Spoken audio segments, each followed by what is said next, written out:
श्री गणेशाय नमः। जय श्री कृष्ण। राधे राधे। नमस्कार दोस्तों आज मैं इस वीडियो में आपको सुनाने वाली हूँ श्री राधा जी की जन्म कथा। दोस्तों, श्री राधा जी के जन्म की कथा ब्रह्म वैवर्त पुराण में मिलती है। ब्रह्म वैवर्त पुराण के अनुसार श्री राधा जी का जन्म प्रथम बार गोलोक में और द्वितीय बार ब्रज में वृषभानु जी के घर में हुआ था। यह ध्यान रहे कि जन्म का अर्थ प्रादुर्भाव होता है, अर्थात प्रकट होना।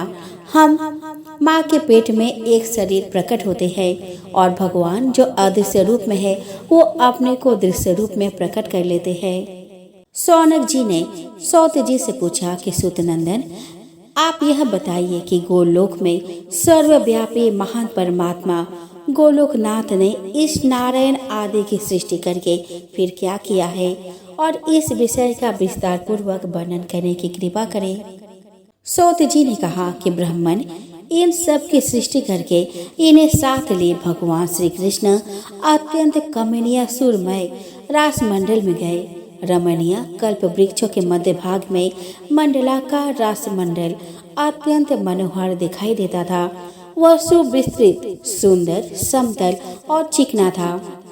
चंदन, कस्तूरी, अगर और कुमकुम से उसको सजाया गया था।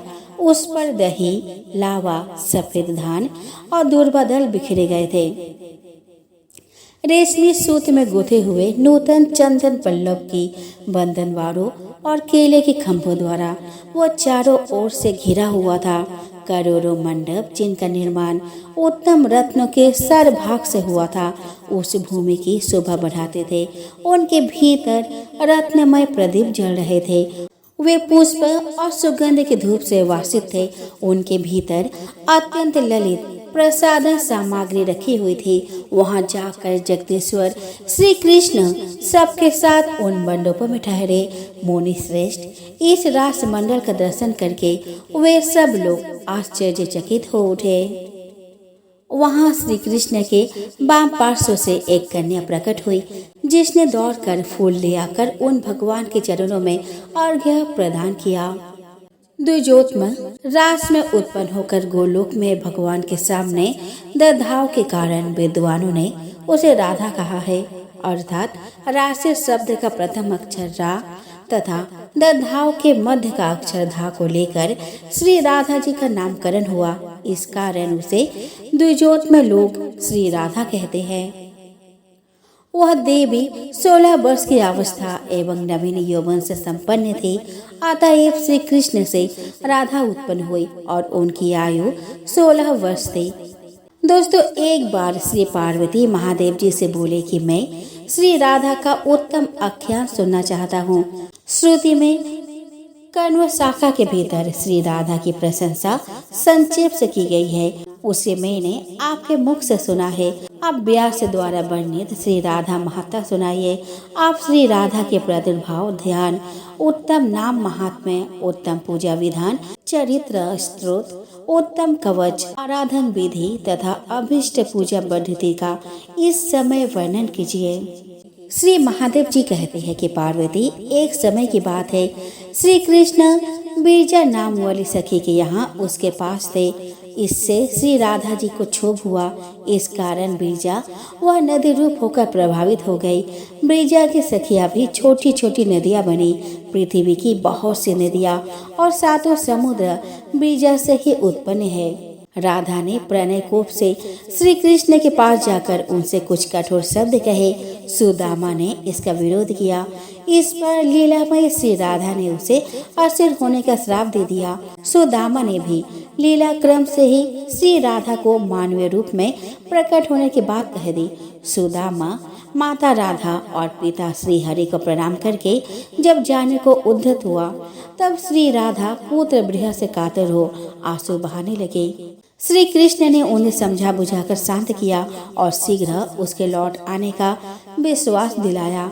सुदामा ही तुलसी का स्वामी शंखचूड़ नामक असुर हुआ था जो मेरे शूल से विदीर्ण और श्राप मुक्त हो पुनः गोलोक चला गया। सती राधा इसी वराह कल्प में गोकुल में अवतीर्ण हुई थी। वे ब्रज में वृषभानु वेश्य की कन्या हुई। वे देवी आयोनिजा थी, माता के पेट से नहीं पैदा हुई थी। उनकी माता कलावती ने अपने गर्भ में वायु को धारण कर रखा था। उसने योग माया की प्रेरणा से वायु को ही जन्म दिया, परंतु वहाँ स्वेच्छा से श्री राधा प्रकट हो गई। अर्थात जैसे श्री कृष्ण का जन्म हुआ वैसे ही श्री राधा जी का भी जन्म हुआ।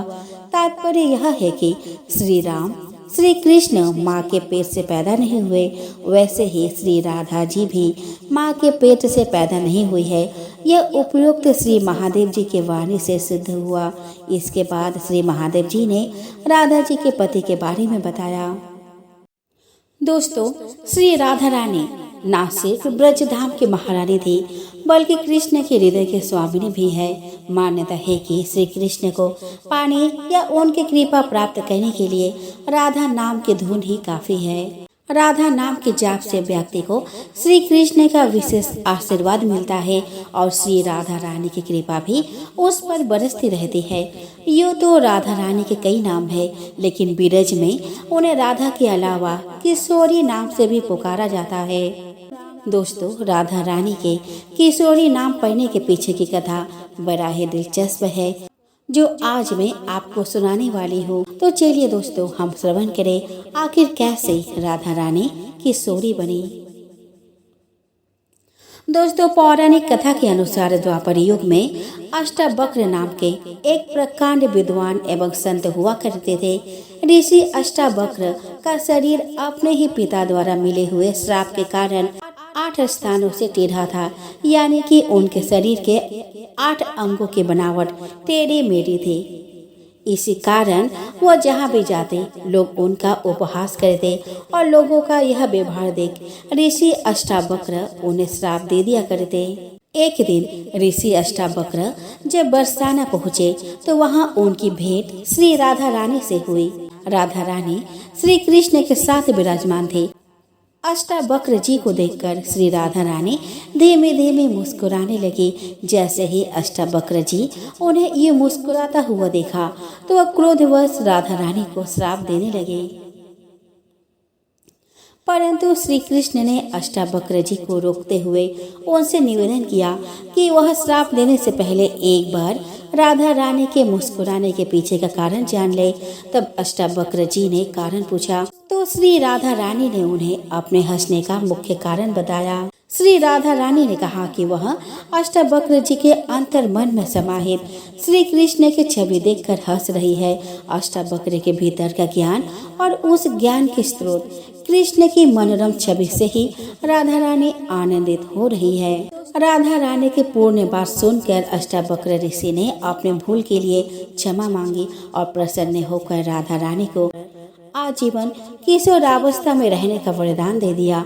किशोरावस्था से ही राधा रानी का नाम किशोरी पड़ गया। तभी से श्री राधा रानी को किशोरी जी कहा जाने लगा और आज भी ब्रज के हर बालिका को किशोरी जी का ही रूप माना जाता है। राधा रानी की किशोरी रूप में पूजा भी की जाती है और उनका भव्य श्रृंगार भी होता है। दोस्तों, जब भी प्रेम की बात होती है तो श्री कृष्ण राधा के प्रेम की मिसाल सबसे पहले आती है। राधा श्री कृष्ण के प्रेम को जीवात्मा और परमात्मा का मिलन कहा जाता है। राधा श्री कृष्ण का बचपन का प्यार थी। श्री कृष्ण जब 8 साल के थे तब दोनों ने प्रेम की अनुभूति की। राधा श्री कृष्ण के दिव्य गुणों से परिचित थी। उन्होंने जिंदगी भर अपने मन में प्रेम की स्मृतियों को बनाए रखा।